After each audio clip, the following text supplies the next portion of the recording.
जय गुरु जी, शुक्राना गुरु जी। ओम नमः शिवाय, शिव जी सदा सहाय। ओम नमः शिवाय, गुरु जी सदा सहाय। जय श्री कृष्णा। ओम नमो भगवते वासुदेवाय नमः।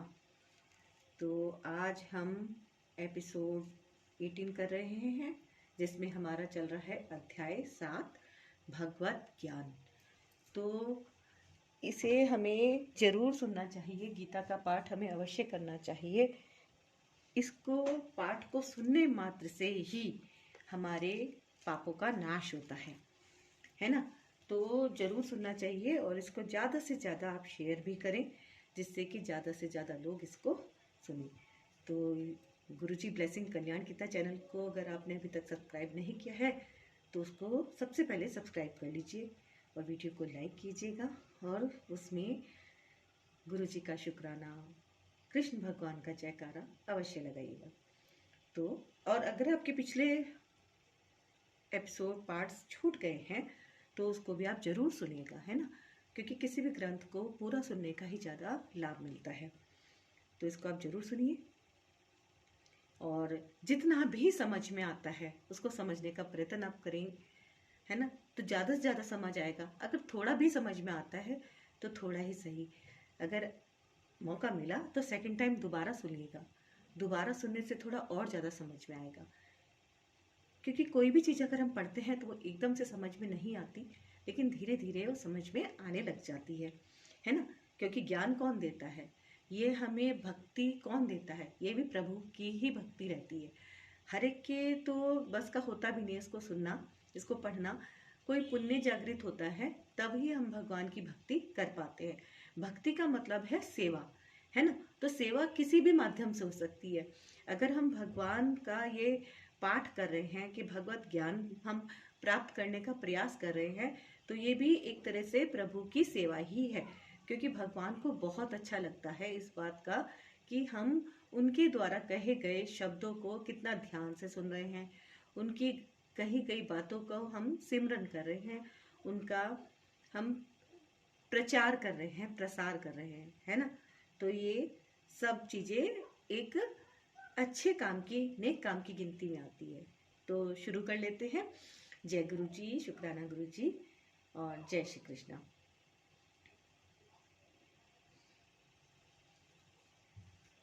मैं पृथ्वी की आद्य सुगंध और अग्नि की उष्मा हूँ।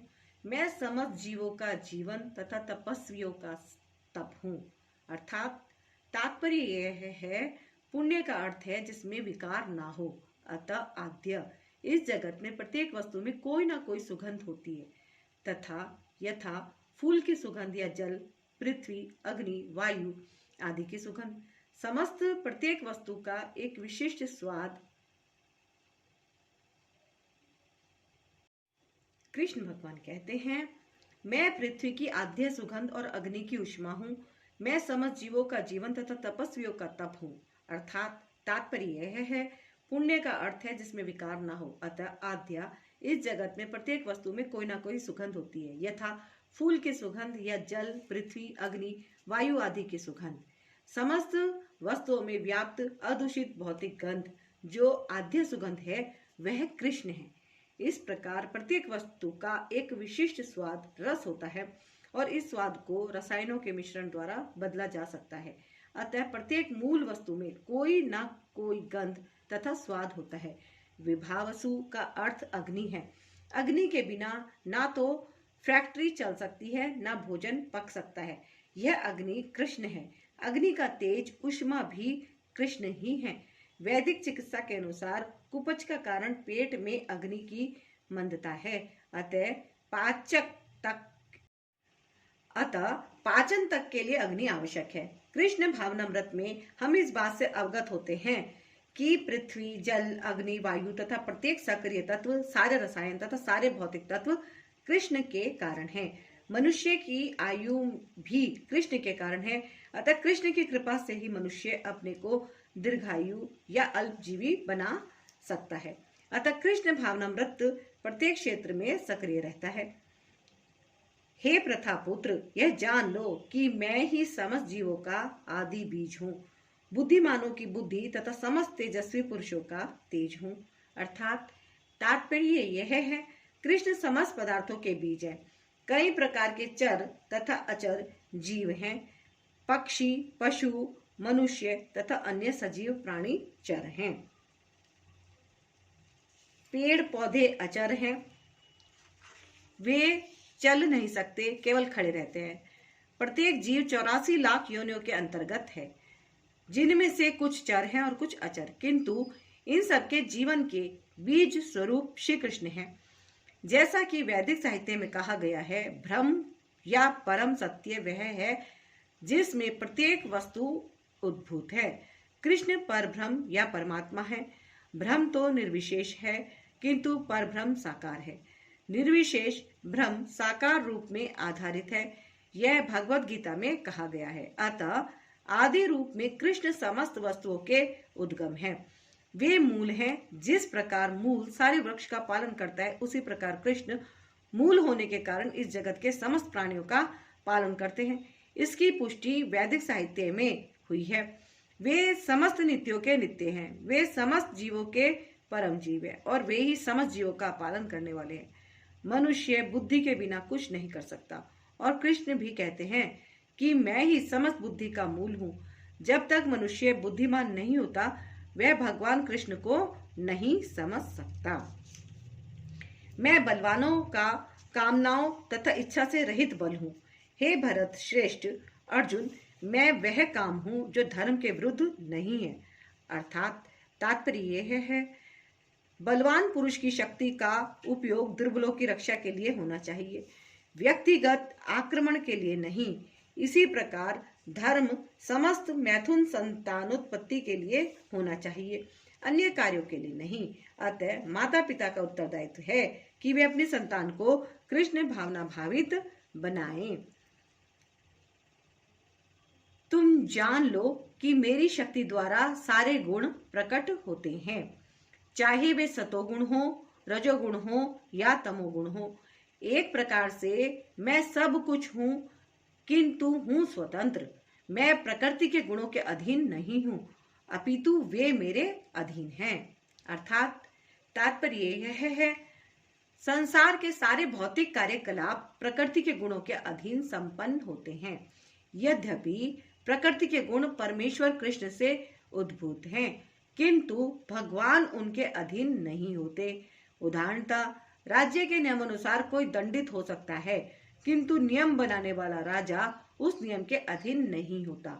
इसी तरह प्रकृति के सभी गुण सतो रजो तथा तमोगुण भगवान कृष्ण से उद्भूत हैं, किंतु कृष्ण प्रकृति के अधीन नहीं है, इसलिए वे निर्गुण हैं। जिसका तात्पर्य है कि सभी गुण उनसे उद्भूत हैं, किंतु वे उन्हें प्रभावित नहीं करते। यह भगवान का विशेष लक्षण है। तीन गुणों सतो, रजो तथा तमो के द्वारा मोहग्रस्त यह सारा संसार मुझ गुणातीत तथा अविनाशी को नहीं जानता। अर्थात तात्पर्य यह है, सारा संसार प्रकृति के तीन गुणों से मोहित है। जो लोग इस प्रकार से तीन गुणों के द्वारा मोहित हैं, वे नहीं जान सकते कि परमेश्वर कृष्ण इस प्रकृति से परे हैं। प्रत्येक जीव को प्रकृति के वशीभूत होकर एक विशेष प्रकार का शरीर मिलता है और तदनुसार उसे एक विशेष मनोवैज्ञानिक, मानसिक तथा शारीरिक कार्य करना होता है। प्रकृति के तीन गुणों के अंतर्गत कार्य करने वाले मनुष्यों की चार श्रेणियां हैं। जो नितांत सतोगुणी हैं वे ब्राह्मण, जो रजोगुणी हैं वे क्षत्रिय, और जो रजोगुणी एवं तमोगुणी दोनों हैं वे वैश्य कहलाते हैं, तथा जो नितांत तमोगुणी हैं वे शूद्र कहलाते हैं।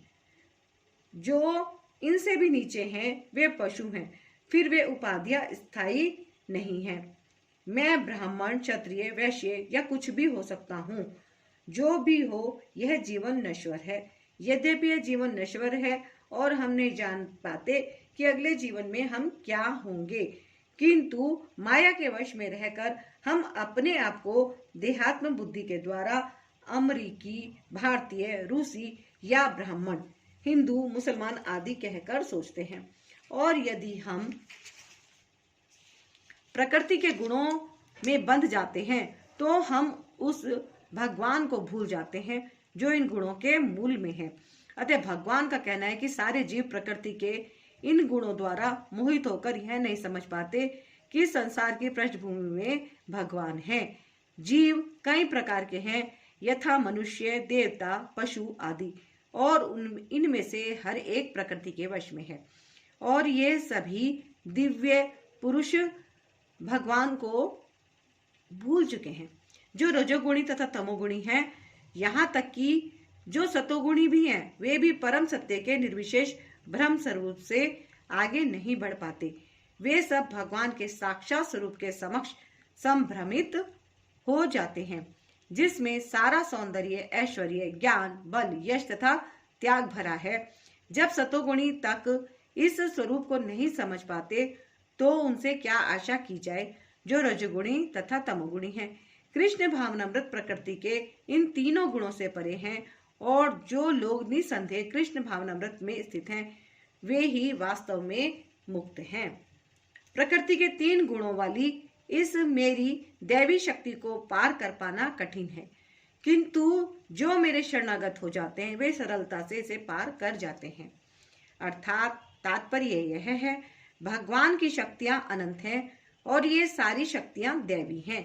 यद्यपि जीवात्माएं उनकी शक्तियों के अंश हैं, अतः दैवी हैं, किंतु भौतिक शक्ति के संपर्क में रहने से उनका पराशक्ति आच्छादित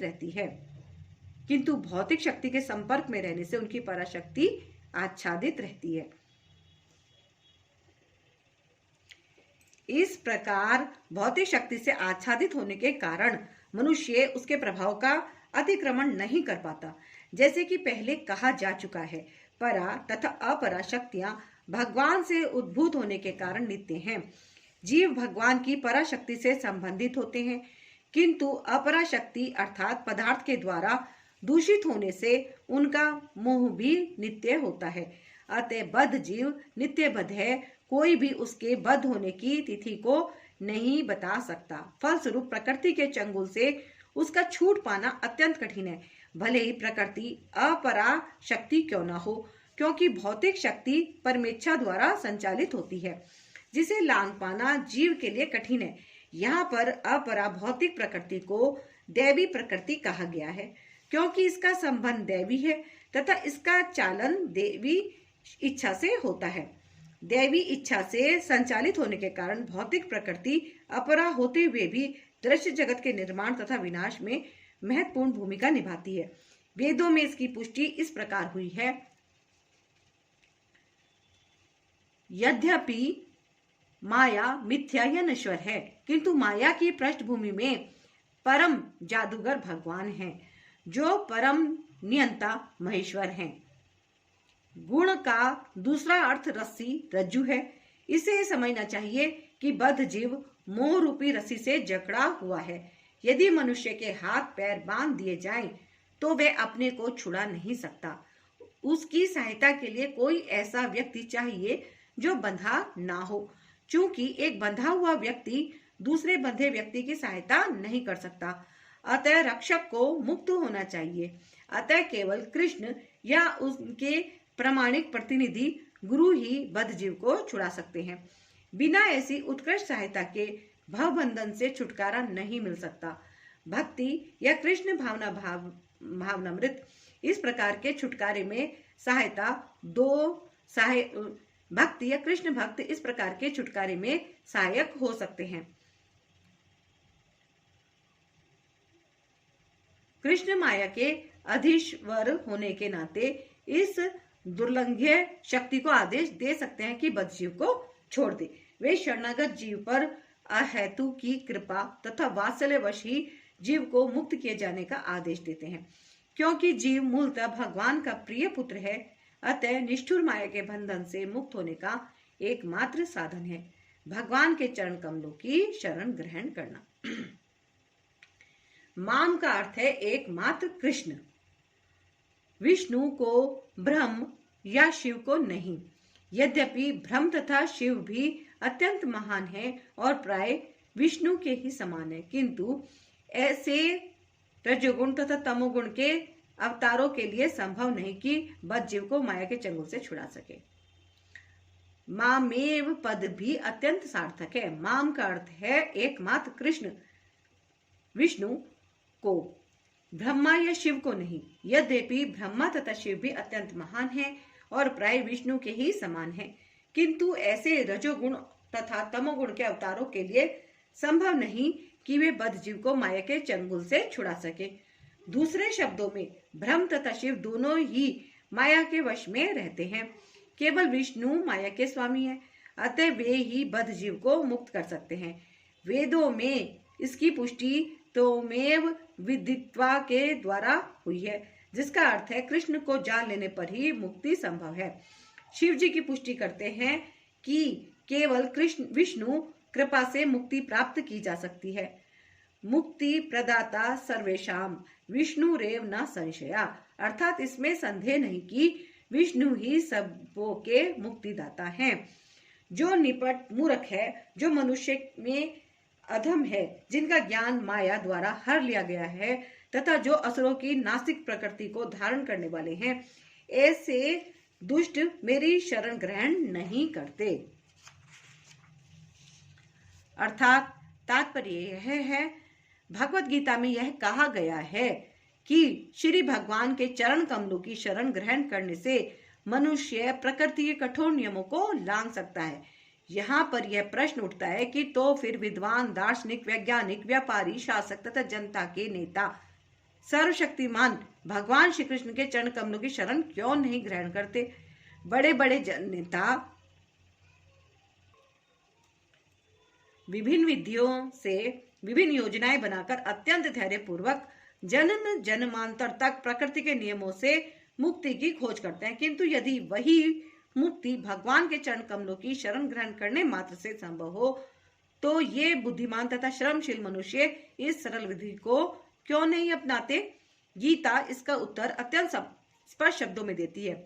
समाज के वास्तविक विद्वान नेता यथा ब्रह्मा, शिव, कपिल, कुमारगण, मनु, व्यास, देवल, असित, जनक, प्रहलाद, बलि तथा उनके पश्चात मध्वाचार्य, रामानुजाचार्य, श्री चैतन्य तथा बहुत से अन्य श्रद्धावान दार्शनिक, राजनीतिज्ञ, शिक्षक, विज्ञानी आदि हैं, जो सर्वशक्तिमान परम पुरुष के चरणों में शरण लेते हैं।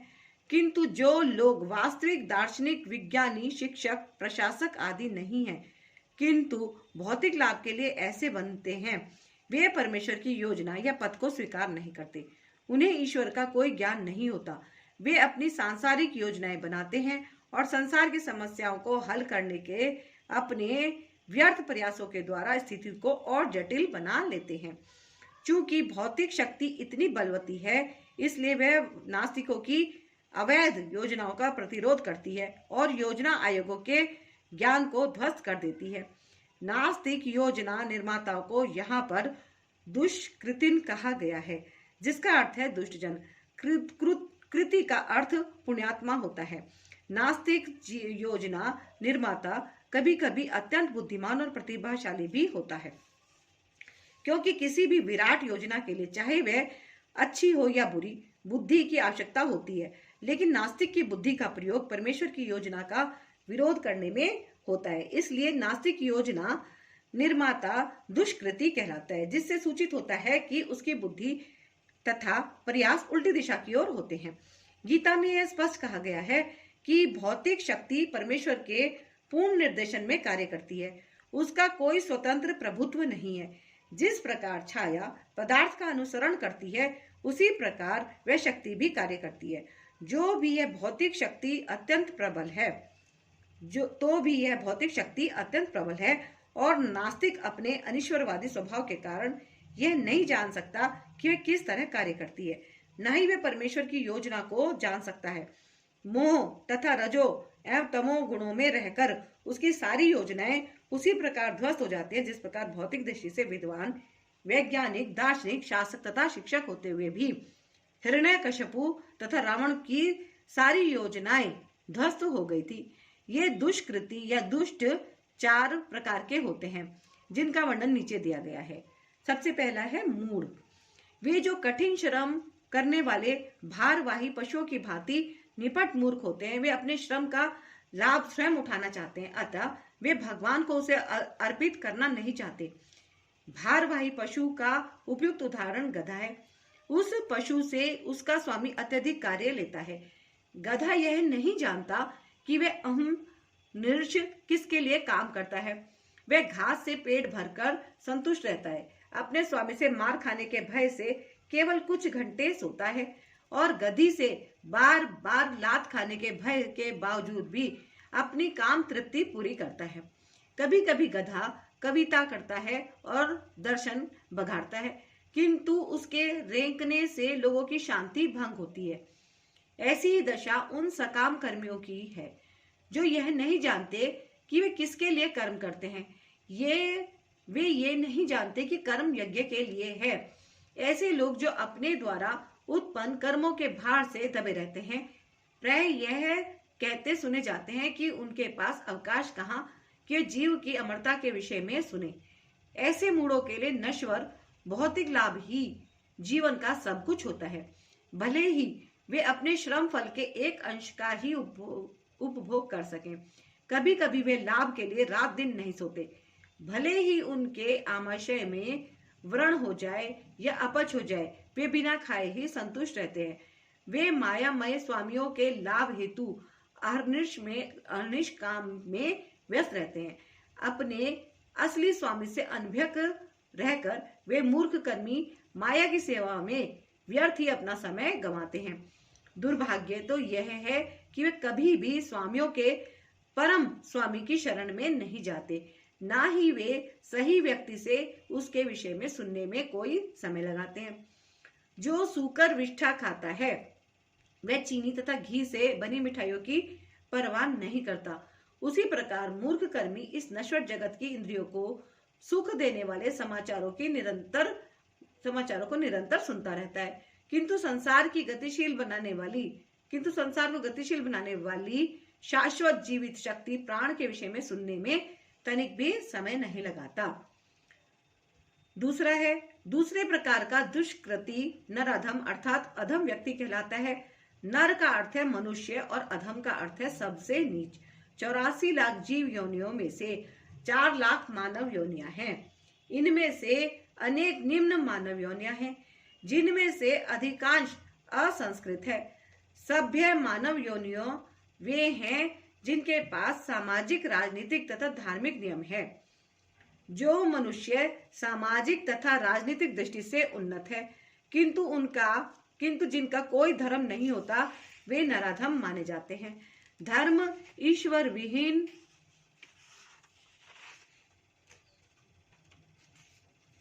नहीं होता, क्योंकि धर्म का प्रयोजन परम सत्य को तथा उसके साथ मनुष्य के संबंध को जानना है। गीता में भगवान स्पष्टता कहते हैं कि उनसे परे कोई भी नहीं और वे ही परम सत्य है।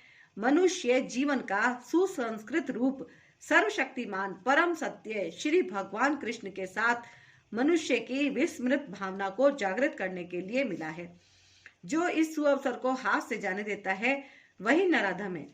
शास्त्रों से पता चलता है कि जब बालक मां के गर्भ में अत्यंत असहाय रहता है तो वह अपने उद्धार के लिए प्रार्थना करता है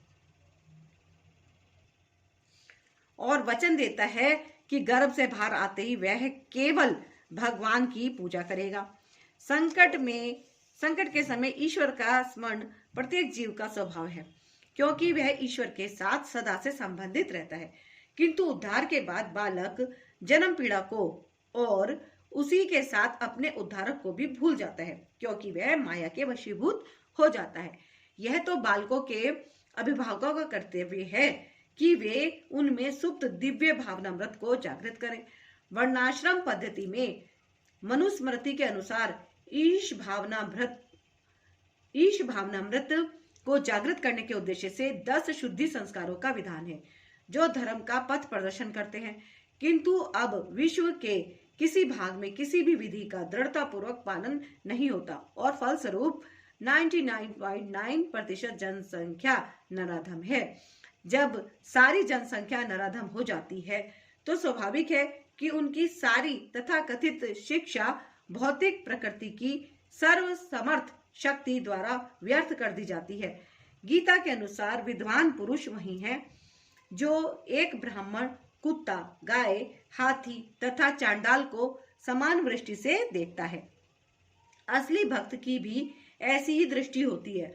गुरु रूप ईश्वर के अवतार श्री नित्यानंद प्रभु के 2 भाइयों जगाई तथा माधाई नामक विशिष्ट नराधमों का उद्धार किया और यह दिखला दिया कि किस प्रकार शुद्ध भक्त नराधमों पर दया करता है। अतः उसे नराधम भगवान द्वारा बहिष्कृत किया जाता है। वह केवल भक्त की अनुकंपा से पुनः अपना आध्यात्मिक भावनामृत प्राप्त कर सकता है। श्री चैतन्य महाप्रभु ने भागवत धर्म का प्रवर्तन करते हुए संस्तुति की है कि लोग विनीत भाव से भगवान के संदेश को सुने। इस संदेश का सार भगवत गीता है। विनीत भाव से श्रवण करने मात्र से अधम मनुष्यों का उद्धार हो सकता है। देखिए कितनी सुंदर बात कही है। इस संदेश का सार भगवत गीता है। विनीत भाव से श्रवण करने मात्र से अधम मनुष्य का उद्धार हो सकता है, किंतु दुर्भाग्यवश वे इस संदेश को सुनना तक नहीं चाहते। परमेश्वर की इच्छा के प्रति समर्पण करना तो दूर रहा, ये नराधम मनुष्यों के प्रधान कर्तव्य की डटकर उपेक्षा करते हैं। अब तीसरी टाइप के लोग कौन होते हैं ये बता रहे हैं। नंबर 3, दुष्कृत्यों की तीसरी श्रेणी माया प्रहत ज्ञाना की है, अर्थात ऐसे व्यक्तियों की है जिनका प्रकांड ज्ञान माया के प्रभाव से शून्य हो चुका है। ये अधिकांशतः बुद्धिमान व्यक्ति होते हैं, यथा महान दार्शनिक, कवि, साहित्यकार, वैज्ञानिक आदि, किंतु माया इन्हें भ्रांत कर देती है, जिसके कारण वे परमेश्वर की अवज्ञा करते हैं। इस समय माया प्रहता ज्ञाना की बहुत बड़ी संख्या है, यहाँ तक कि वे भगवत गीता के विद्वानों के मध्य भी हैं। गीता में अत्यंत सीधी सरल भाषा में कहा गया है कि श्री कृष्ण ही भगवान है, ना तो कोई उनके तुल्य है, ना ही उनसे बड़ा। वे समस्त मनुष्यों के आदि पिता, ब्रह्मा के भी पिता बताए गए हैं। वास्तव में वे ब्रह्मा के ही नहीं अपितु समस्त जीव योनियों के भी पिता हैं। वे निराकार ब्रह्म तथा परमात्मा के मूल हैं और जीवात्मा में स्थित परमात्मा उनका अंश है। वे सबके उत्स हैं और सबों को सलाह दी जाती है कि उनके चरण कमलों के शरणागत बने। इन सब कथनों के बावजूद वे माया प्रहता ज्ञाना भगवान का उपहास करते हैं और उन्हें एक सामान्य मनुष्य मानते हैं। वे यह नहीं जानते कि भाग्यशाली मानव जीवन श्री भगवान के दिव्य शाश्वत स्वरूप के अनुरूप ही रचा गया है। गीता की ऐसी सारी अवैध व्याख्याएं जो माया प्रहता ज्ञाना वर्ग के लोगों द्वारा की गई हैं और परंपरा पद्धति से हटकर हैं, आध्यात्मिक जानकारों के पथ में रोड़े का कार्य करती है। मायाग्रस्त व्याख्याकार ना तो स्वयं भगवान कृष्ण के चरणों की शरण में जाते हैं और ना अन्यों को इस सिद्धांत का पालन करने के लिए शिक्षा देते हैं। नंबर 4, चौथे प्रकार के लोग कैसे हैं अब ये बता रहे हैं। नंबर 4, दुष्कृतियों की चौथी श्रेणी आसुरम भाव मां श्रिताम, अर्थात आसुरी सिद्धांत वालों की है। यह श्रेणी खुले रूप में नास्तिक होती है। इनमें से कुछ तर्क करते हैं कि परमेश्वर कभी भी संसार में अवतरित नहीं हो सकता, किंतु वे इसका कोई ठोस प्रमाण नहीं बता पाते कि ऐसा क्यों नहीं हो सकता। कुछ ऐसे हैं जो परमेश्वर को निर्विशेष रूप के अधीन मानते हैं, यद्यपि गीता में इसका उल्टा बताया गया है। नास्तिक श्री भगवान के द्वेषवश अपनी बुद्धि से कल्पित अनेक अवैध अवतारों को प्रस्तुत करते हैं। ऐसे लोग जिनके जीवन का एकमात्र उद्देश्य भगवान को नकारना है, श्री कृष्ण के चरण कमलों के कभी शरणागत नहीं हो सकते। दक्षिण भारत के श्री यामुनाचार्य अलबंद्रू ने कहा है, हे प्रभु, आप उन लोगों द्वारा नहीं जाने जाते जो नास्तिक सिद्धांतों में लगे हैं। भले ही आप विलक्षण गुण, रूप तथा लीला से युक्त हैं। सभी शास्त्रों ने अपना विशुद्ध सत्वमय विग्रह प्रमाणित किया है तथा दैवी गुण संपन्न दिव्य ज्ञान के आचार्य भी आपको मानते हैं। अतएव मूढ़, नराधम, माया प्रहत ज्ञानी अर्थात भ्रमित मनोधर्मी तथा नास्तिक, ये 4 प्रकार के दुष्कृति कभी भी भगवान के चरण कमलों की शरण में नहीं जाते, भले ही सारे शास्त्र तथा आचार्य ऐसा उपदेश क्यों ना देते रहें।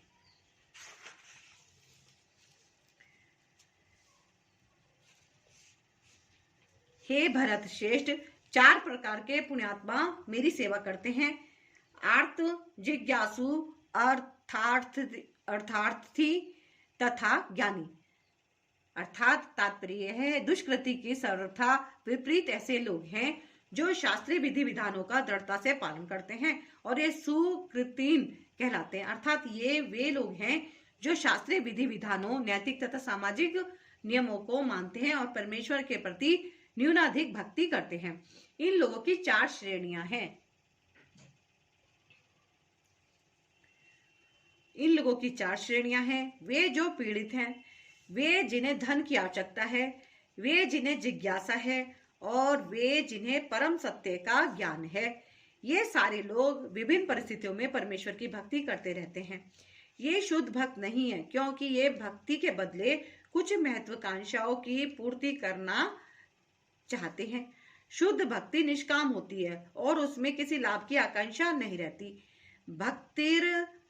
भक्तिरसामृत सिंधु में शुद्ध भक्ति की परिभाषा इस प्रकार की गई है। मनुष्य को चाहिए कि परमेश्वर कृष्ण की दिव्य प्रेमा भक्ति किसी सकाम कर्म अथवा मनोधर्म द्वारा भौतिक लाभ की इच्छा से रहित होकर करे। यही शुद्ध भक्ति कहलाती है। जब ये 4 प्रकार के लोग परमेश्वर के पास भक्ति के लिए आते हैं और शुद्ध भक्ति की संगति से पूर्णतया शुद्ध हो जाते हैं, तो ये भी शुद्ध भक्त हो जाते हैं। जहां तक दुष्कृत्यों का प्रश्न है कि उनके लिए भक्ति दुर्गम है, क्योंकि उनका जीवन स्वार्थपूर्ण, अनियमित तथा निरुद्देश्य होता है। किंतु इनमें से भी कुछ लोग शुद्ध भक्त के संपर्क में आने पर शुद्ध भक्त बन जाते हैं। जो लोग सदैव सकाम कर्मों में व्यस्त रहते हैं, वे संकट के समय भगवान के पास आते हैं और जब वे शुद्ध भक्तों की संगति करते हैं तथा विपत्ति में भगवान के भक्त बन जाते हैं। जो बिल्कुल हताश हैं, वे भी कभी कभी शुद्ध भक्तों की संगति करने आते हैं और ईश्वर के विषय में जानने की जिज्ञासा करते हैं। इसी प्रकार शुष्क चिंतक जब ज्ञान के प्रत्येक क्षेत्र से हताश हो जाते हैं, तो वे भी कभी कभी ईश्वर को जानना चाहते हैं और वे भगवान की भक्ति करने आते हैं। इस प्रकार ये निराकार ब्रह्म तथा अंतर्यामी परमात्मा के ज्ञान को पार कर जाते हैं और भगवत कृपा से या उनके शुद्ध भक्ति कृपा से उन्हें साकार भगवान का बोध हो जाता है। कुल मिलाकर जब आर्त, जिज्ञासु, ज्ञानी तथा धन की इच्छा रखने वाले समस्त भौतिक इच्छाओं से मुक्त हो जाते हैं और जब वे यह भली भांति समझ जाते हैं कि भौतिक आसक्ति से आध्यात्मिक उन्नति का कोई सरोकार नहीं है, तो वे शुद्ध भक्त बन जाते हैं। जब तक ऐसी शुद्ध अवस्था प्राप्त नहीं हो लेती, तब तक भगवान की दिव्य सेवा में लगे भक्त सकाम कर्मों में या संसारी ज्ञान की खोज में अनुरक्त रहते हैं। अतः शुद्ध भक्ति की अवस्था तक पहुंचने के लिए मनुष्य को इन सबों को लांघना होता है। इनमें से जो परम ज्ञानी है और शुद्ध भक्ति में लगा रहता है, वह सर्वश्रेष्ठ है, क्योंकि मैं उसे अत्यंत प्रिय हूं और वह मुझे प्रिय है। तात्पर्य यह है, भौतिक इच्छाओं के समस्त कल्मश से मुक्त आर्त, जिज्ञासु, धनहीन तथा ज्ञानी ये सब शुद्ध भक्त बन जाते हैं। किंतु इनमें से जो परम सत्य का ज्ञानी है और भौतिक इच्छाओं से मुक्त होता है, वही भगवान का शुद्ध भक्त हो पाता है। इन 4 वर्गों में से जो भक्त ज्ञानी है और साथ ही भक्ति में लगा रहता है, वह भगवान के कथनानुसार सर्वश्रेष्ठ है। ज्ञान की खोज करते रहने से मनुष्य की अनुभूति होती है कि उसका आत्मा उसके भौतिक शरीर से भिन्न है। अधिक उन्नति करने पर उसे निर्विशेष ब्रह्म तथा परमात्मा का जब वह पूर्णतया शुद्ध हो जाता है, तो उसे ईश्वर के प्रति दास के रूप में अपनी स्वाभाविक स्थिति की अनुभूति होती है। इस प्रकार शुद्ध भक्त की संगति से आर्त, जिज्ञासु, धन का इच्छुक तथा ज्ञानी स्वयं शुद्ध हो जाते हैं। किंतु प्रारंभिक अवस्था में जिस व्यक्ति को परमेश्वर का पूर्ण ज्ञान होता है और साथ ही जो उनकी भक्ति करता रहता है, वह व्यक्ति भगवान को अत्यंत प्रिय होता है। जिसे भगवान की दिव्यता का शुद्ध ज्ञान प्राप्त होता है वह भक्ति द्वारा इस तरह सुरक्षित रहता है कि भौतिक कल्मश उसे छू भी नहीं पाते। निसंदेह ये सब उदारचेता व्यक्ति हैं, किंतु जो मेरे ज्ञान को प्राप्त है उसे मैं अपने ही समान मानता हूँ। वह मेरी दिव्य सेवा में तत्पर रहकर मुझे सर्वोच्च उद्देश्य को निश्चित रूप से प्राप्त करता है। अर्थात तात्पर्य यह है, ऐसा नहीं है कि जो कम ज्ञानी भक्त हैं वे भगवान को प्रिय नहीं है। भगवान कहते हैं कि सभी उदार चेता हैं, क्योंकि चाहे जो भी भगवान के पास किसी भी उद्देश्य से आए वह महात्मा कहलाता है। जो भक्त भक्ति के बदले कुछ लाभ चाहते हैं उन्हें भगवान स्वीकार करते हैं, क्योंकि इससे स्नेह का विनिमय होता है। वे स्नेहवश भगवान से लाभ की याचना करते हैं और जब उन्हें वह प्राप्त हो जाता है तो वे इतने प्रसन्न होते हैं कि वे भी भगवत भक्ति करने लगते हैं। किंतु ज्ञानी भक्त भगवान को इसलिए प्रिय हैं कि उसका उद्देश्य प्रेम तथा भक्ति से परमेश्वर की सेवा करना होता है। ऐसा भक्त भगवान की सेवा किए बिना क्षण भर भी नहीं रह सकता। इसी प्रकार परमेश्वर अपने भक्त को बहुत चाहते हैं और वे उससे विलग नहीं हो पाते। श्रीमद् भागवत में भगवान कहते हैं, भक्तगण सदैव मेरे हृदय में वास करते हैं और मैं भक्तों के हृदय में वास करता हूँ। भक्त मेरे अतिरिक्त और कुछ नहीं जानता और मैं भी भक्त को नहीं भूलता। मेरे तथा शुद्ध भक्तों के बीच घनिष्ठ संबंध रहता है। ज्ञानी शुद्ध भक्त कभी भी आध्यात्मिक संपर्क से दूर नहीं होते, अतः वे मुझे अत्यंत प्रिय हैं। अनेक जन्म जन्मांतर के बाद जिससे सचमुच ज्ञान होता है वह मुझको समस्त कारणों का कारण जानकर मेरी शरण में आता है। ऐसा महात्मा अत्यंत दुर्लभ होता है। अर्थात तात्पर्य यह है, भक्ति या दिव्य अनुष्ठानों को करता हुआ जीव अनेक जन्मों के पश्चात इस दिव्य ज्ञान को प्राप्त कर सकता है कि आत्म साक्षात्कार का चरम लक्ष्य श्री भगवान है। आत्म साक्षात्कार के प्रारंभ में जब मनुष्य भौतिकता का परित्याग करने का प्रयत्न करता है तब निर्विशेषवाद की ओर उसका झुकाव हो सकता है, किंतु आगे बढ़ने पर वह सब समझ पाता है कि आध्यात्मिक जीवन में भी कार्य है और इन्हीं से भक्ति का विधान होता है। इसकी अनुभूति होने पर वह भगवान के प्रति आसक्त हो जाता है और उनकी शरण ग्रहण कर लेता है। इस अवसर पर वह समझ सकता है कि श्री कृष्ण की कृपा ही सर्वस्व है, वे ही सब कारणों के कारण हैं और यह जगत उनसे स्वतंत्र नहीं है। वह इस भौतिक जगत को आध्यात्मिक विविधताओं का विकृत प्रतिबिंब मानता है और अनुभव करता है कि प्रत्येक वस्तु का परमेश्वर कृष्ण से संबंध है। इस प्रकार वह प्रत्येक वस्तु को वासुदेव श्री कृष्ण से संबंधित समझता है।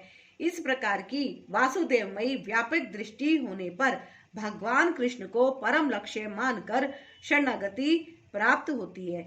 ऐसे शरणागत महात्मा दुर्लभ हैं। इस श्लोक की सुंदर व्याख्या श्वेताश्तर उपनिषद में मिलती है। छांदोग्य उपनिषद में कहा गया है,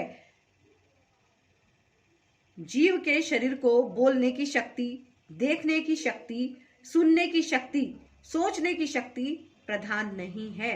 समस्त कार्यों का केंद्र बिंदु तो वह यह जीवन प्राण है। इसी प्रकार भगवान वासुदेव या भगवान श्री कृष्ण समस्त पदार्थों में मूल सत्ता है। इस देह में बोलने, देखने, सुनने तथा सोचने आदि की शक्तियां हैं, किंतु यदि वे भगवान से संबंधित ना हो तो सभी व्यर्थ हैं। वासुदेव सर्वव्यापी हैं और प्रत्येक वस्तु वासुदेव है। अतः भक्त पूर्ण ज्ञान में रहकर शरण ग्रहण करता है। जिनकी बुद्धि भौतिक इच्छाओं द्वारा मारी गई है वे देवताओं की शरण में जाते हैं और वे अपने अपने स्वभाव के अनुसार पूजा के विशेष विधि विधानों का पालन करते हैं। अर्थात तात्पर्य यह है, जो समस्त भौतिक कलमश से मुक्त हो चुके हैं वे भगवान की शरण ग्रहण करते हैं और उनकी भक्ति में तत्पर होते हैं। जब तक भौतिक कलमश धुल नहीं जाता तब तक वे स्वभावत अभक्त रहते हैं, किंतु जो भौतिक इच्छाओं के होते हुए भी भगवान की ओर उन्मुख होते हैं वे बहिरंगा प्रकृति द्वारा आकृष्ट नहीं होते, चूंकि वे सही उद्देश्य की ओर अग्रसर होते हैं। अतः वे शीघ्र ही सारी भौतिक काम इच्छाओं से मुक्त हो जाते हैं। श्रीमद् भागवत में कहा गया है कि मनुष्य को चाहिए कि स्वयं को वासुदेव के प्रति समर्पित करे और उनकी पूजा करे, चाहे वे भौतिक इच्छाओं से रहित हों या भौतिक इच्छाओं से पूरित हों या भौतिक कल्मश से मुक्ति चाहता हो। जैसा कि भागवत में कहा गया है, जो अल्पज्ञ हैं तथा जिन्होंने अपनी आध्यात्मिक चेतना खो दी है, वे भौतिक इच्छाओं की अविलंब पूर्ति के लिए देवताओं की शरण में जाते हैं।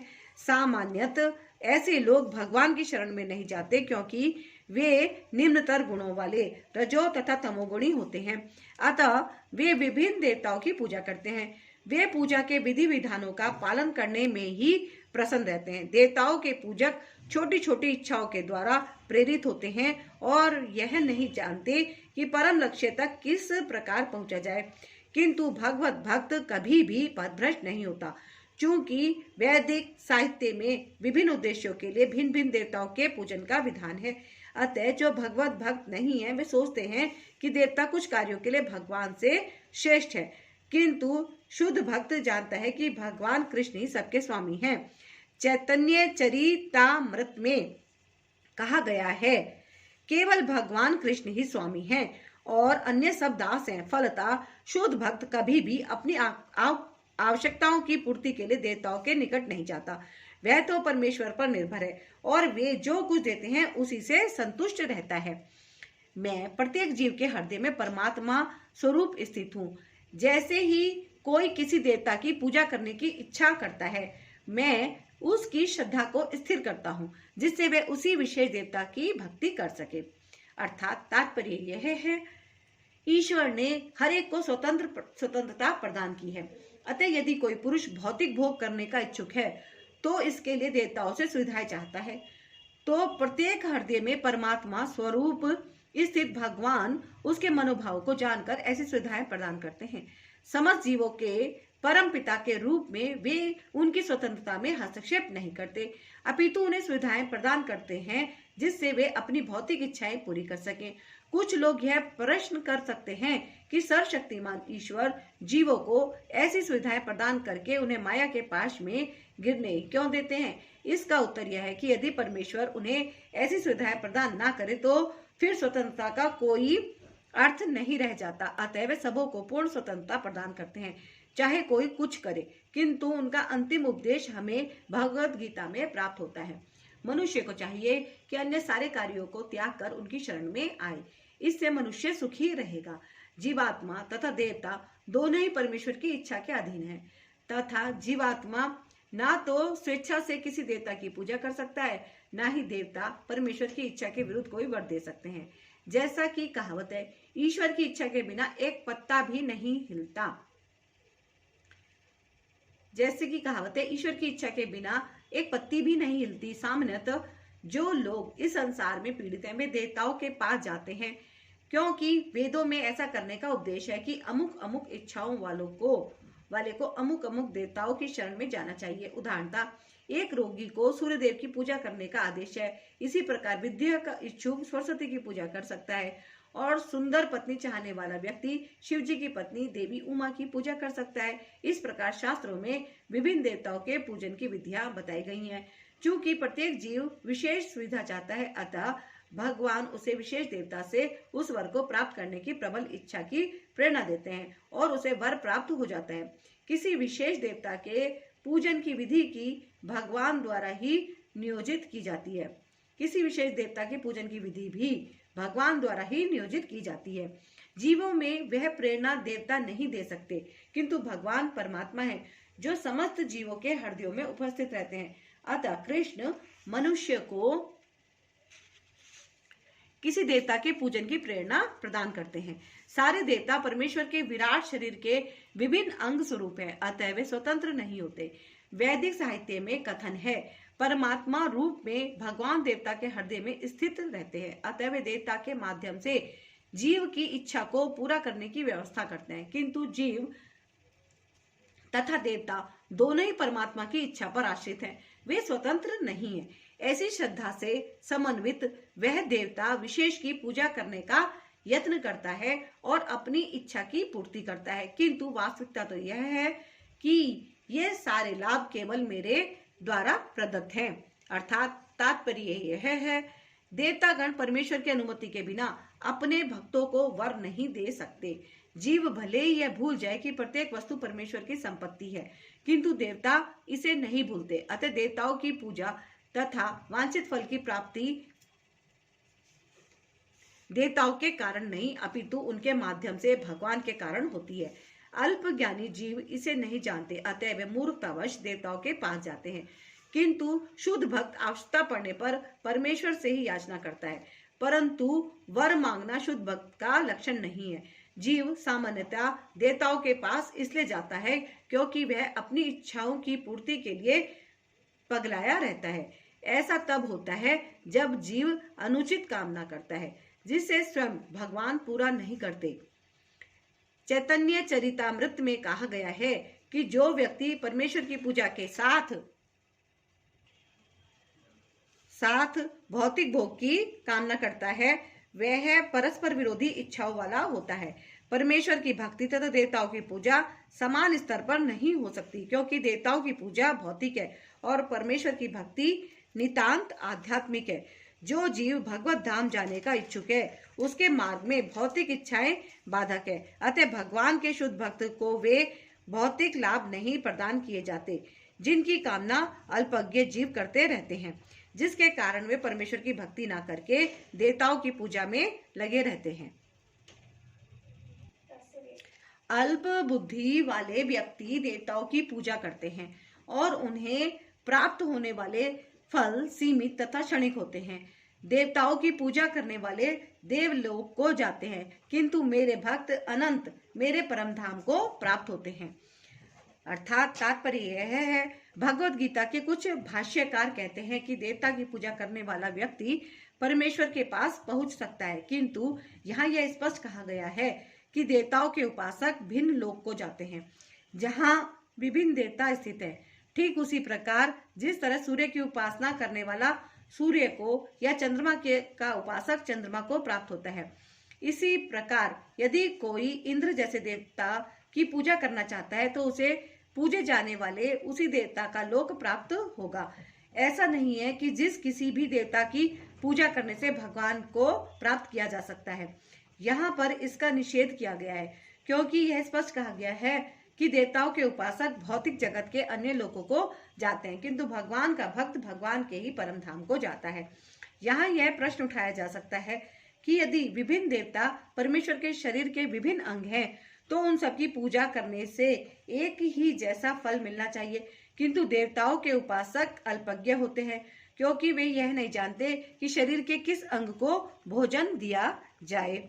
उनमें से कुछ इतने मूर्ख होते हैं कि वे यह दावा करते हैं कि अंग अनेक हैं, अतः भोजन देने के ढंग अनेक हैं, किंतु यह बहुत उचित नहीं है। क्या कोई कानों या आंखों से शरीर को भोजन पहुंचा सकता है? वे यह नहीं जानते कि ये देवता भगवान के विराट शरीर के विभिन्न अंग हैं, और वे अपने अज्ञानवश यह विश्वास कर बैठते हैं कि प्रत्येक देवता पृथक ईश्वर है तथा परमेश्वर का प्रतियोगी है। ना केवल सारे देवता अपितु सामान्य जीव भी परमेश्वर के अंग अंश हैं। श्रीमद् भागवत में कहा गया है कि ब्राह्मण परमेश्वर के सिर हैं, क्षत्रिय उनकी बाहें हैं, वैश्य उनकी कटी तथा शूद्र उनके पांव हैं, और इन सब के अलग अलग कार्य हैं। यदि कोई देवताओं को तथा अपने आप को परमेश्वर का अंश मानता है तो उसका ज्ञान पूर्ण है, किंतु यदि वह इसे नहीं समझता तो उसे भिन्न लोकों की प्राप्ति होती है, जहाँ देवतागण निवास करते हैं। यह वह गंतव्य नहीं है जहाँ भक्तगण जाते हैं। देवताओं से प्राप्त वर नाशवान होते हैं, क्योंकि इस भौतिक जगत के भीतर सारे लोग, सारे देवता तथा उनके सारे उपासक नाशवान हैं। अतः इस श्लोक में स्पष्ट कहा गया है कि ऐसे देवताओं की उपासना से प्राप्त होने वाले सारे फल नाशवान होते हैं। अतः ऐसी पूजा केवल अल्पज्ञों द्वारा की जाती है। चूंकि परमेश्वर की भक्ति में कृष्ण भावनामृत में संलग्न व्यक्ति ज्ञान से पूर्ण दिव्य आनंदमय लोक की प्राप्ति करता है। अतः उसकी तथा देवताओं के सामान्य उपासक की उपलब्धियां पृथक पृथक होती हैं। परमेश्वर असीम है, उनका अनुग्रह अनंत है, उनकी दया भी अनंत है। अतः परमेश्वर की अपने शुद्ध भक्तों पर कृपा भी असीम होती है। बुद्धिहीन मनुष्य मुझको ठीक से न जानने के कारण सोचते हैं कि मैं भगवान कृष्ण पहले निराकार था और अब मैंने इस स्वरूप को धारण किया है। वे अपने अल्प ज्ञान के कारण मेरी अविनाशी तथा सर्वोच्च प्रकृति को नहीं जान पाते। अर्थात तात्पर्य यह है, देवताओं के उपासकों को अल्पज्ञ कहा जा चुका है और इस श्लोक में निर्विशेषवादियों को भी अल्पज्ञ कहा गया है। भगवान कृष्ण अपने साकार रूप में यहाँ पर अर्जुन से बात कर रहे हैं, किंतु तब भी निर्विशेषवादी अपने अज्ञान के कारण तर्क करते रहते हैं कि परमेश्वर का अंततः कोई स्वरूप नहीं होता। श्री रामानुजाचार्य की परंपरा के महान भागवत भक्त यामुनाचार्य ने इस संबंध में 2 अत्यंत उपयुक्त श्लोक कहे हैं। हे प्रभु, व्यासदेव तथा नारद जैसे भक्त आपको भगवान रूप में जानते हैं। मनुष्य विभिन्न वैदिक ग्रंथों को पढ़कर आपके गुण रूप तथा कार्यों को जान सकता है और इस तरह आपको भगवान के रूप में समझ सकता है, किंतु जो लोग रजो तथा तमोगुण के वश में हैं, ऐसे असुर तथा अभक्त गण आपको नहीं समझ पाते। ऐसे अभक्त वेदांत, उपनिषद तथा वैदिक ग्रंथों की व्याख्या करने में कितने ही निपुण क्यों ना हो, वे भगवान को नहीं समझ पाते।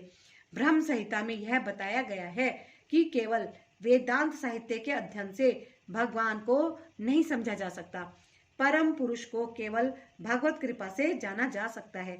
अतः इस श्लोक में स्पष्ट रूप से कहा गया है कि न केवल देवताओं के उपासक अल्पज्ञ होते हैं, अपितु वे अभक्त भी जो कृष्ण भावनामृत से रहित हैं, जो वेदांत तथा वैदिक साहित्य के अध्ययन में लगे रहते हैं, अल्पज्ञ हैं। उनके लिए ईश्वर के साकार रूप को समझ पाना संभव नहीं है। जो लोग परम सत्य को निर्विशेष करके मानते हैं, वे अभुतय बताए गए हैं, जिसका अर्थ है वे लोग जो परम सत्य के परम स्वरूप को नहीं समझते। श्रीमद् भागवत में बताया गया है कि निर्विशेष ब्रह्म से ही परम अनुभूति प्राप्त होती है, जो ऊपर उठती हुई अंतर्यामी परमात्मा तक जाती है, किंतु परम सत्य की अंतिम अवस्था तो भगवान है। आधुनिक निर्विशेषवादी तो और भी अधिक अल्पज्ञ हैं, क्योंकि वे अपने पूर्वगामी शंकराचार्य का भी अनुसरण नहीं करते, जिन्होंने स्पष्ट बताया कि कृष्ण परमेश्वर हैं। अतः निर्विशेषवादी परम सत्य को ना जानने के कारण सोचते हैं कि कृष्ण देवकी तथा वासुदेव के पुत्र हैं, या कि राजकुमार हैं, या कि शक्तिमान जीवात्मा है। भगवत गीता में भी इसकी भर्त्सना की गई है। अव जानन्ति माम मूढ़ा मानुषीम तनु माश्रितम, केवल मूर्ख ही मुझे सामान्य पुरुष मानते हैं। तथ्य तो यह है कि कोई बिना भक्ति के तथा कृष्ण भावनामृत विकसित किए बिना कृष्ण को नहीं समझ सकता। इसकी पुष्टि भागवत में हुई है। हे प्रभु, यदि कोई आपके चरण कमलों की रंच मात्र भी कृपा प्राप्त कर लेता है तो वह आपकी महानता को समझ सकता है, किंतु जो लोग भगवान को समझने के लिए मानसिक कल्पना करते हैं, वे वेदों का वर्षों तक अध्ययन करके भी नहीं समझ पाते। कोई ना तो मनोधर्म द्वारा ही, ना ही वैदिक साहित्य की व्याख्या द्वारा भगवान कृष्ण या उनके रूप को समझ सकता है। भक्ति के द्वारा ही उन्हें समझा जा सकता है। जब मनुष्य हरे कृष्ण कृष्ण कृष्ण हरे हरे, हरे राम राम राम हरे हरे, इस महानतम जप से प्रारंभ करके कृष्ण भावनामृत में पूर्णतया तन्मय हो जाता है, तभी वह भगवान को समझ सकता है। अभक्त निर्विशेषवादी मानते हैं कि भगवान कृष्ण का शरीर इसी भौतिक प्रकृति का बना है और उनके कार्य, उनका रूप इत्यादि सभी माया है। वे ये निर्विशेषवादी मायावादी कहलाते हैं। ये परम तत्व को नहीं जानते। 20वें श्लोक में स्पष्ट है, जो लोग कामेच्छाओं से अंधे हैं वे अन्य देवताओं की शरण में जाते हैं। यह स्वीकार किया गया है कि भगवान के अतिरिक्त अन्य देवता भी हैं, जिनके अपने अपने लोक है और भगवान का भी अपना लोक है।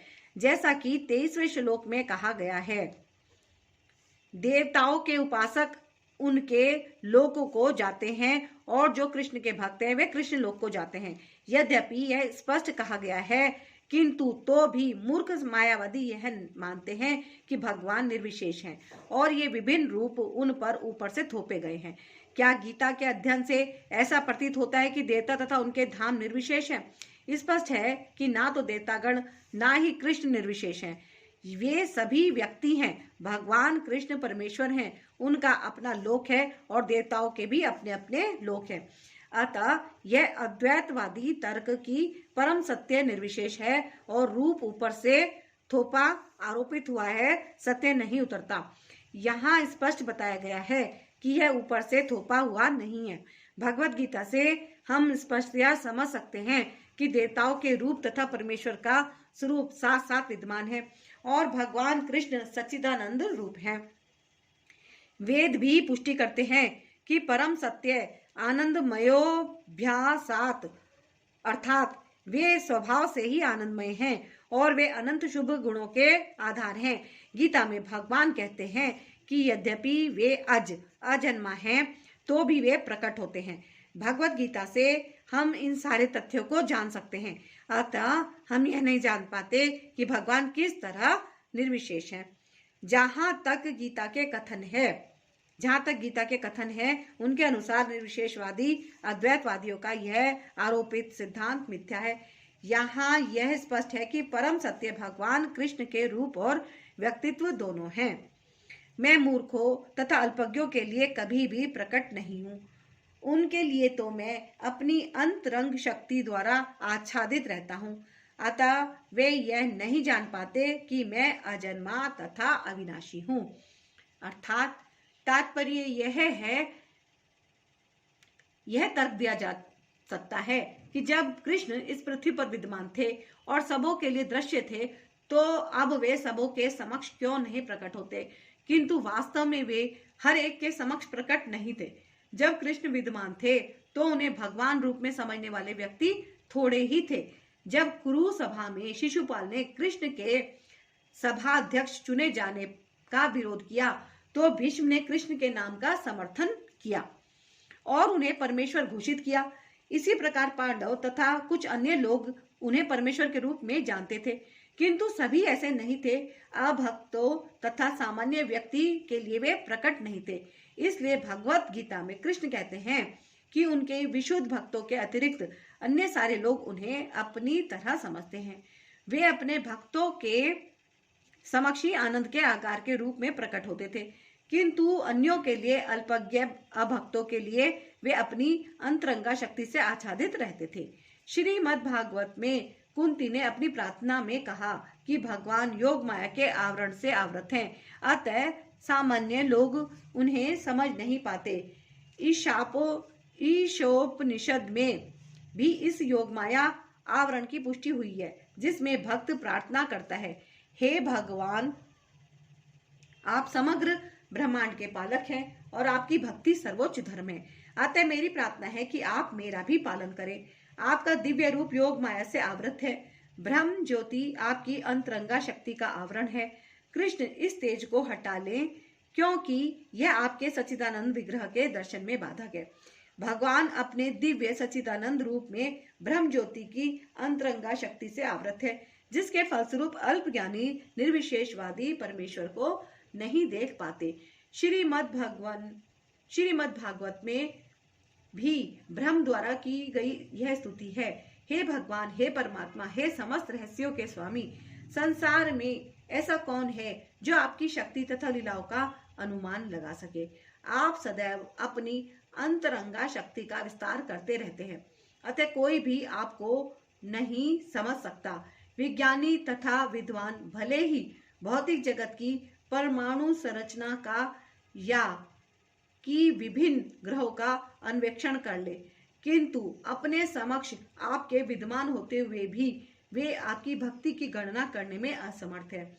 भगवान कृष्ण न केवल अजन्मा है, अपितु अव्यय भी हैं।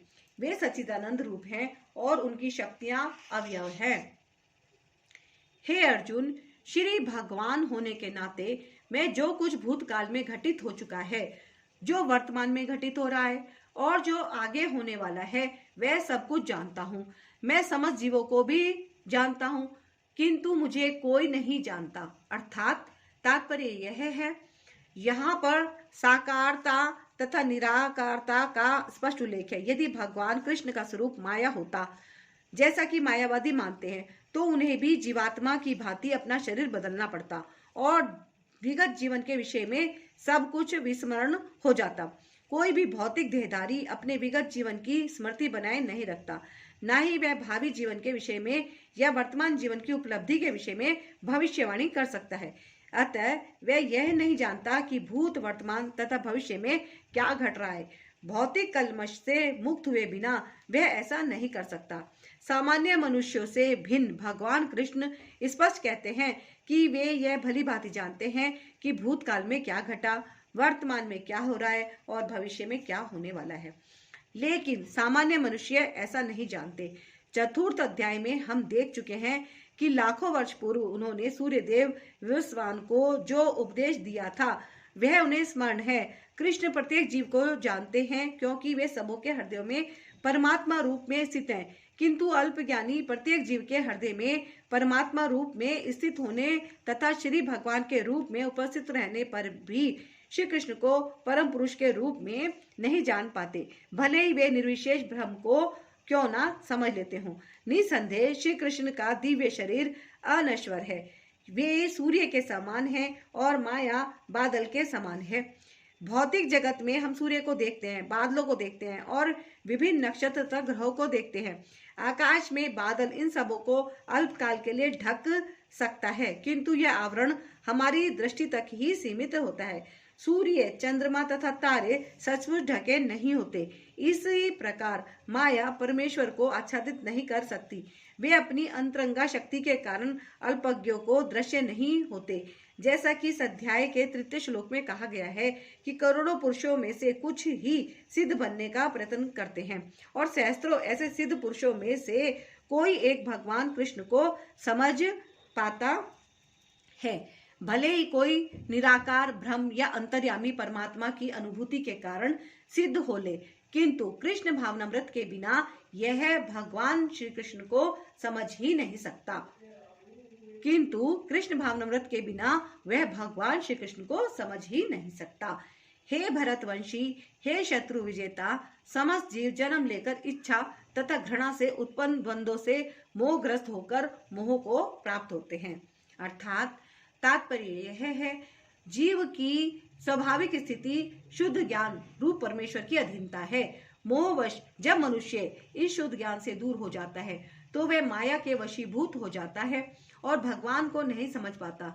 वे यह माया इच्छा तथा घृणा के द्वंद्व रूप में प्रकट होती है। इसी इच्छा तथा घृणा के कारण मनुष्य परमेश्वर से तदाकार होना चाहता है और भगवान के रूप में कृष्ण से ईर्ष्या करता है, किंतु शुद्ध भक्त इच्छा तथा घृणा से मोहग्रस्त नहीं होते। अतः वे समझ सकते हैं कि भगवान श्री कृष्ण अपनी अंतरंगा शक्ति से प्रकट होते हैं, पर जो द्वंद्व तथा अज्ञान के कारण मोहग्रस्त हैं, वे यह सोचते हैं कि भगवान भौतिक अपरा शक्तियों द्वारा उत्पन्न होते हैं। यही उनका दुर्भाग्य है। ऐसे मोहग्रस्त व्यक्ति मान अपमान, दुख सुख, स्त्री पुरुष, अच्छा बुरा, आनंद पीड़ा जैसे द्वंद्वों में रहते हुए सोचते रहते हैं, यह मेरी पत्नी है, यह मेरा घर है, मैं इस घर का स्वामी हूँ, मैं इस स्त्री का पति हूँ। यही मोह के द्वंद्व हैं। जो लोग ऐसे द्वंद्वों से मोहग्रस्त रहते हैं वे निपट मूर्ख हैं और वे भगवान को नहीं समझ सकते। जिन मनुष्यों ने पूर्व जन्मों में तथा इस जन्म में पुण्य कर्म किए हैं और जिनके पाप कर्मों का पूर्णतया उच्छेदन हो चुका होता है, वे मोह के द्वंद्वों से मुक्त हो जाते हैं और वे संकल्प पूर्वक मेरी सेवा में तत्पर होते हैं। अर्थात तात्पर्य यह है, इस अध्याय में उन लोगों का उल्लेख है जो दिव्य पद को प्राप्त करने के अधिकारी हैं। जो पापी, नास्तिक, मूर्ख तथा कपटी हैं, उनके लिए इच्छा तथा घृणा के द्वंद्व को पार कर पाना कठिन है। केवल ऐसे पुरुष भक्ति स्वीकार करके क्रमश भगवान के शुद्ध ज्ञान को प्राप्त करते हैं, जिन्होंने धर्म के विधि विधानों का अभ्यास करने, पुण्य कर्म करने तथा पाप कर्मों के जीतने में अपना जीवन लगाया है। फिर वे क्रमश भगवान का ध्यान समाधि में करते हैं। आध्यात्मिक पद पर आसीन होने की यही विधि है। शुद्ध भक्तों की संगति में कृष्ण भावनामृत के अंतर्गत ही ऐसी पद प्राप्ति संभव है, क्योंकि महान भक्तों की संगति से ही मनुष्य मोह से उबर सकता है। श्रीमद् भागवत में कहा गया है कि यदि कोई सचमुच मुक्ति चाहता है तो उसे भक्तों की सेवा करनी चाहिए, किंतु जो भौतिकतावादी पुरुषों की संगति करता है वह संसार के गहन अंधकार की ओर अग्रसर होता रहता है। भगवान के सारे भक्त विश्व भर का भ्रमण इसलिए करते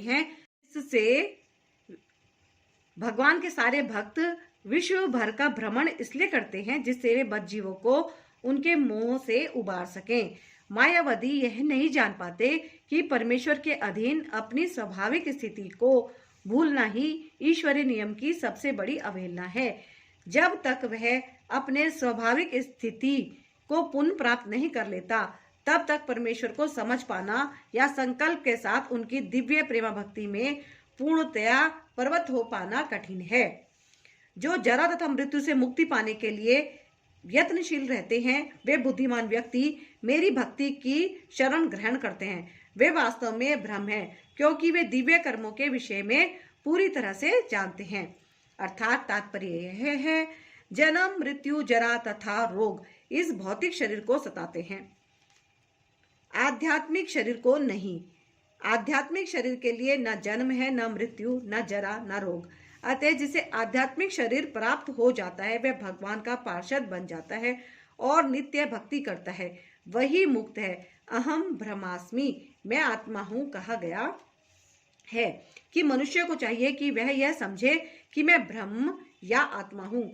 जीवन का यह ब्रह्म बोध ही भक्ति है, जैसा कि इस श्लोक में कहा गया है। शुद्ध भक्त ब्रह्म पद पर आसीन होते हैं और वे दिव्य कर्मों के विषय में सब कुछ जानते रहते हैं।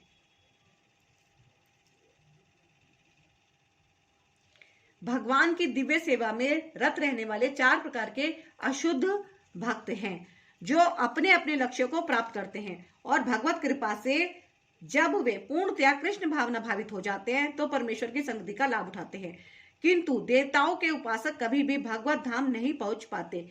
यहाँ तक कि अल्पज्ञ ब्रह्मभूत व्यक्ति भी कृष्ण के परम धाम गोलोक वृंदावन को प्राप्त नहीं कर पाते। केवल ऐसे व्यक्ति जो कृष्ण भावनामृत में कर्म करते हैं वे ही ब्रह्म कहलाने के अधिकारी होते हैं, क्योंकि वे सचमुच ही कृष्ण धाम पहुंचने के लिए प्रयत्नशील रहते हैं। ऐसे व्यक्ति को कृष्ण के विषय में कोई भ्रांति नहीं रहती और वे सचमुच ब्रह्म है। जो लोग भगवान के अर्चा स्वरूप की पूजा करने में लगे रहते हैं या भवबंधन से मुक्ति पाने के लिए निरंतर भगवान का ध्यान करते हैं, वे भी ब्रह्म अधिभूत आदि के तात्पर्य को समझते हैं, जैसे कि भगवान ने अगले अध्याय में बताया है। जो मुझ परमेश्वर को मेरी पूर्ण चेतना में रहकर मुझे जगत का, देवताओं का तथा समस्त यज्ञ विधियों का नियामक जानते हैं, वे अपनी मृत्यु के समय भी मुझ भगवान को जान और समझ सकते हैं। अर्थात तात्पर्य यह है, कृष्ण भावनामृत में कर्म करने वाले मनुष्य कभी भी भगवान को पूर्णतया समझने के पथ से विचलित नहीं होते। कृष्ण भावनामृत के दिव्य सानिध्य से मनुष्य यह समझ सकता है कि भगवान किस तरह भौतिक जगत तथा देवताओं तक के नियामक हैं। धीरे धीरे ऐसी दिव्य संगति से मनुष्य का भगवान में विश्वास बढ़ता है। अतः मृत्यु के समय ऐसा कृष्ण भावना भावित व्यक्ति कृष्ण को कभी भुला नहीं पाता। अतः वह सहज ही भगवत धाम गोलोक वृंदावन को प्राप्त होता है। यह 7वां अध्याय विशेष रूप से बताया है कि कोई किस प्रकार से पूर्णतया कृष्ण भावना भावित हो सकता है। कृष्ण भावना का शुभारंभ ऐसे व्यक्तियों के सानिध्य से होता है जो कृष्ण भावना भावित होते हैं। ऐसा सानिध्य आध्यात्मिक होता है और इससे मनुष्य प्रत्यक्ष भगवान के संसर्ग में आता है और भगवत कृपा से वह कृष्ण को भगवान समझ सकता है। साथ ही वह जीव के वास्तविक स्वरूप को समझ सकता है और यह समझ सकता है कि किस प्रकार जीव कृष्ण को भुलाकर भौतिक कार्यों में उलझ जाता है। सत्संगति में रहने से कृष्ण भावना के क्रमिक विकास से जीव यह समझ सकता है कि किस प्रकार कृष्ण को भुलाने से वह प्रकृति के नियमों द्वारा बद्ध हुआ है। वह यह भी समझ सकता है कि यह मनुष्य जीवन कृष्ण भावनामृत को पुनः प्राप्त करने के लिए मिला है। अतः इसका सदुपयोग परमेश्वर की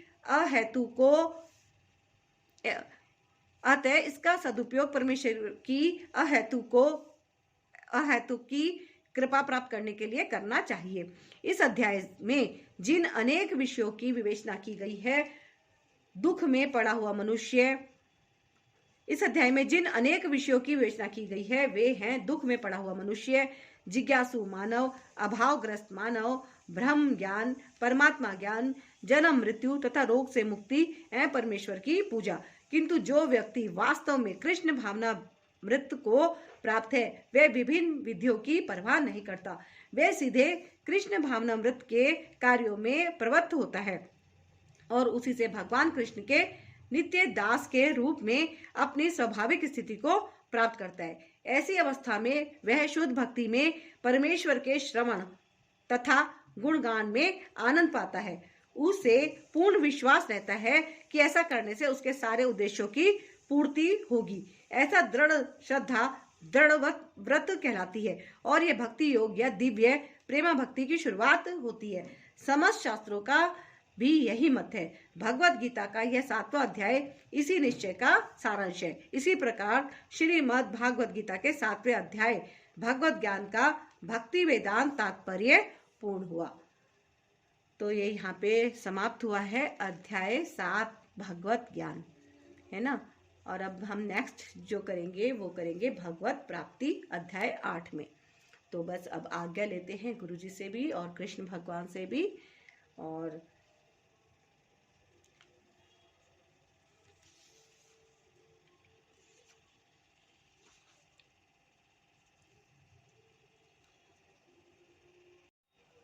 यदि आपने अभी तक गुरुजी ब्लेसिंग कल्याण गीता चैनल को सब्सक्राइब नहीं किया है तो अवश्य कर लीजिएगा। वीडियो को जरूर शेयर कीजिएगा। ये गीता का ज्ञान है, इसे सबको ही अवश्य सुनना चाहिए, है ना। इससे हमें पता चलता है कि हमें मनुष्य का जो जन्म मिला है वो भक्ति करने के लिए ही मिला है ना। तो इसे आप अवश्य शेयर कीजिएगा और ज़्यादा से ज़्यादा लोग इसको सुने तो सबको कृष्ण जी के भगवत गीता का थोड़ा बहुत जितना भी हो सकेगा ज्ञान अवश्य ही प्राप्त होगा, है ना। धीरे धीरे समझ में आता है, थोड़ा थोड़ा तो समझ में आ ही रहा है क्योंकि हिंदी भाषा है पूरी तरह से और बहुत अच्छे ढंग से इन्होंने समझाया भी है ना। तो अब इस एपिसोड को आपने अगर सुना है तो पिछले एपिसोड अगर आपके छूट गए हैं तो उनको भी आप अवश्य ही सुन लीजिएगा। पूरा ग्रंथ एक बार जरूर सुन लेना चाहिए। जीवन में एक बार तो गीता को जरूर सुनना चाहिए, हो सके तो 2 बार 3 बार ज़्यादा सुनने का प्रयास करना चाहिए, क्योंकि जितना ज़्यादा हम किसी चीज़ को सुनते हैं तभी हमारे को वो ज़्यादा समझ में आती है। तो कोई भगवान की कृपा ही रही होगी जो ये गीता का पाठ किया जा रहा है ना। तो जय गुरु जी, जय श्री कृष्ण।